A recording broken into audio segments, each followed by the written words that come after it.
আসসালামু আলাইকুম, কেমন আছেন সবাই? কম দামি অ্যাকশন ক্যামেরা থেকে সাবধান। যদি কেউ কম দামি অ্যাকশন ক্যামেরা নিতে চান, আজকে এই ভিডিওটা তার জন্য। ভাই, কম দামি অ্যাকশন ক্যামেরা থেকে সাবধান। কম দামি অ্যাকশন ক্যামেরাগুলোতে তারা বলে 4K রেকর্ডিং করতে পারবেন। যদি দেখেন যে এটা 4K না হয়ে বাটন মোবাইলের ভিডিও হয়, আবার একটু ভালো দাম কিনলেন, সেই ভিডিওটা যদি হয় মনে করেন একটা টাচ মোবাইলের ভিডিও সমান, তাহলে দেখবেন যে আপনি অন্যান্য ক্যামেরার সাথে টক্কর দিয়ে পারবেন না। যেমন বর্তমান মার্কেটে DJI, তারপর ইনিক্সটা, গোপ্রো, এই ক্যামেরাগুলো এখন টক্কর দিয়ে বিজনেস করতেছে।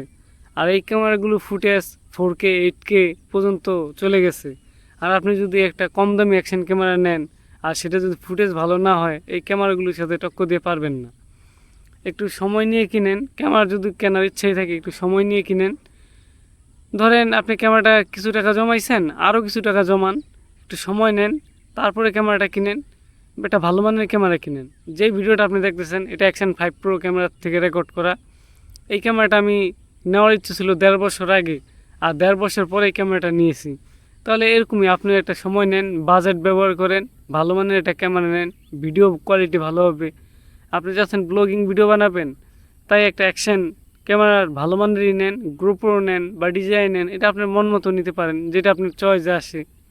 এটা ভালো মানের ক্যামেরা নেন, ভিডিও কোয়ালিটিও ভালো হবে, লং টাইম ভিডিও করতে পারবেন, সব কিছু আপনার মন মতো হবে। তাই কম দামি অ্যাকশন ক্যামেরার পিছনে না ঝুঁকে এটা ভালো মানের অ্যাকশন ক্যামেরা নেন। ভালো থাকেন, আল্লাহ হাফেজ।